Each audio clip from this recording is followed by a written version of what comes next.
Hi! So thanks for watching my first real book club video.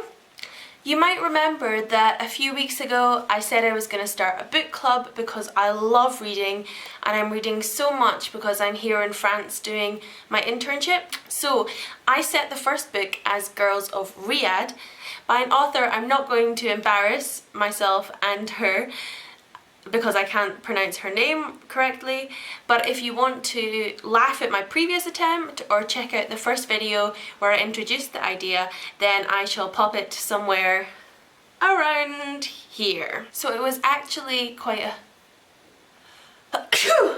Oh, I knew I was gonna sneeze. Oh, I knew I was gonna sneeze. So it was actually quite a while ago when I spoke about the book and actually when I read it as well. So I'm having to do a little bit of think so I can do this video now. Okay, so how this is going to work is I'm going to do a really quick overview of the plot. I'm going to throw out my general thoughts on it and maybe pose some questions that I'm going to answer, but I'd also like to see your answers if you can leave them down below. Whether you read the book with me, which you probably didn't because I have like 10 subscribers, or if you did it at another time. Before we move on too much, I am going to say I don't know how this lighting's going to work. I'm inside for the first time properly, but like I said before, I'm in France, this is winter, it's dark out there when I get home from work, which is my balcony, and it's also really cold, so I'm going to try this sort of wedged between my wardrobe and the wall. We'll see how it goes. It might not work, but we're triers, aren't we?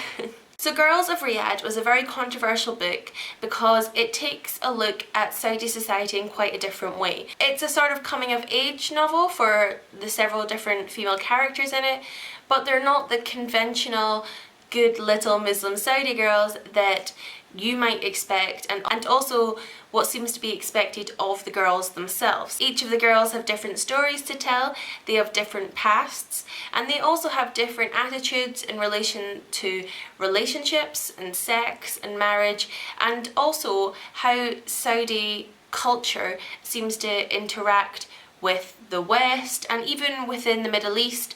So it's not just a sort of Islamic thing, but I think it's a very Saudi thing that we get to look at in this book, which is really great. As a whole, I really liked this book.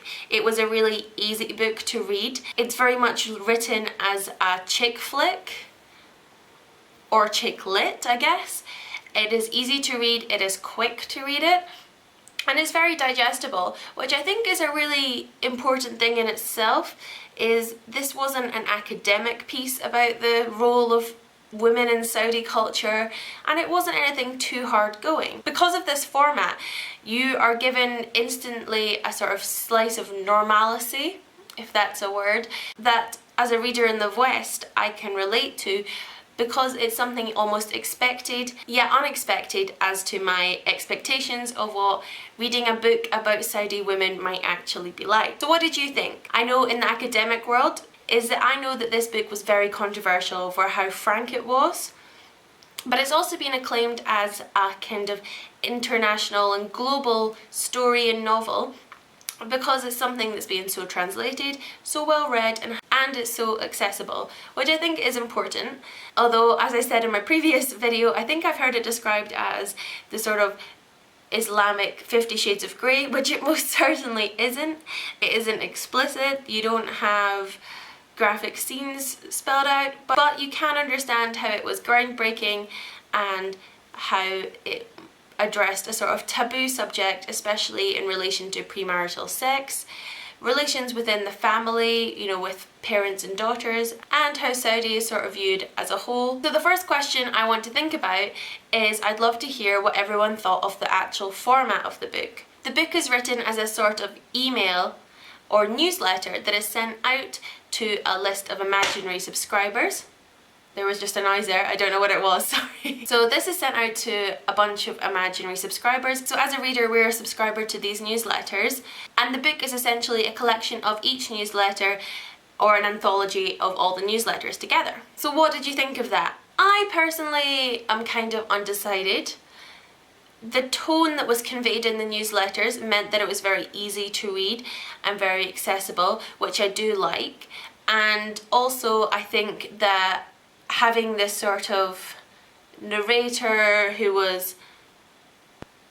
knows the girls personally but isn't involved, so it's not a first person, it is more like a second person narrator. And this adds another dimension in, like, the perceived reaction that the author thought that she would get with the book, she actually discusses and deals with in the book.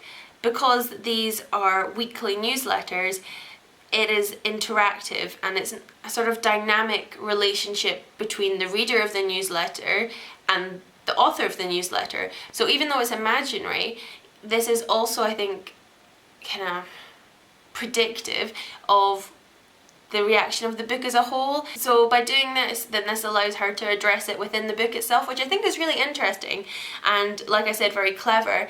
And it does let us see how this might be a bad thing or viewed as a bad thing within Saudi culture, and you can see the different reactions within the sort of readers of the newsletters to the books, which I think is a really important thing as a reader from the West, because without this I could only guess. And without this sort of format, if I was just reading the stories, the only cultural context that I would have would be what one character reacts to the other character. But by having it in the newsletter format, this allows me to see a wider sort of cultural context and how the Saudi culture will react to what the characters are doing as well as a whole, which I think is really interesting, because without this sort of kind of barometer, I guess, of culture, something that I'm really ignorant in the West. And I think that's a really good way that the format of the story is told. However, a negative to this, I think, is just a purely stylistic preference, is I think it got a little bit repetitive, which it shouldn't have, because the author did try to introduce different things like quotes and poetry, which I think is interesting, especially as at school I've actually studied some of the more very classical Arab culture, so kind of and pre-Islamic. But I don't know, I thought some of it wasn't so good and it didn't work so much then. And I think the actual storytelling, oh wait, this is going to be my second question, so I'll finish this and then ask it, is you couldn't tell it was a translated work, really. And I think that's a really important thing when you're reading translated works, that it flows and that it's really natural. Otherwise you sort of lose a little bit of what's going on. And I think the actual plot was very smooth. It didn't really like a translation, but it was these sort of setups at the beginning of each chapter, of the start of the email and at the start of the email or the newsletter, which to me seemed the most like a translated work, which I don't know if that's just because it's harder for me to relate to what was being said, like the poetry and the quotes and the film stars, which it could be completely, or if it just wasn't as flowing as much in the English sense of it, but that's a very minor point, I think. So my second question was, what do you think about the relationship between the translation, with the Arabic, with all these other sort of cultures and everything like that? Do you think it reads smoothly? Do you think there's issues with it? I'd really like to hear, because I do think this is important when you are starting to read books that have been written in another language originally. For example, Les Mis, which was originally written in French. I found the version that I read was flawless, perfect, very enjoyable. But another book that I recently read that was translated, which I can't remember the name of, I think it's Last Train Home.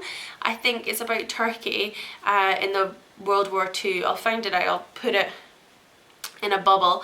I think it sort of struggled in the translation, and I mentioned this actually in my What's on My Kindle review, which I can again put a link to, that I think the translation was just not so good there, which is a shame. And I know it's obviously my own fault for not being able to read the work in the language or in the way that the author originally intended, but you know, it's just something that goes into my personal reading experience, which I guess is what we're here to discuss in a book club.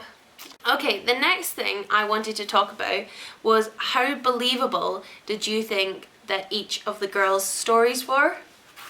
For me personally, I'm really not sure. I think it's because I don't have enough knowledge about Saudi culture, and especially the place of Saudi women in the sort of upper middle class, I guess, society. For me, I really don't know if it's believable. Sometimes I was reading it and I was really believing what was happening to the girls, you know, especially when, you know, if they travel to America, how they speak to their families. But other times I thought it was quite unrelatable or unbelievable.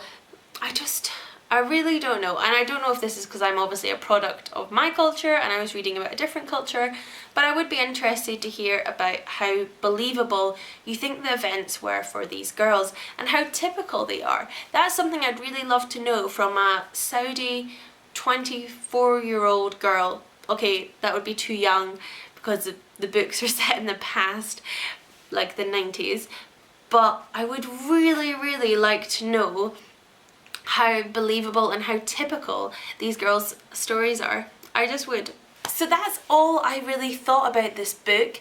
Like I said, leave a comment below about your thoughts on the Girls of Riyadh, and all that's left to do is pick our book for next week, or next whenever, I guess, and it is Before I Go to Sleep by, let me think, it's just got it on my Kindle.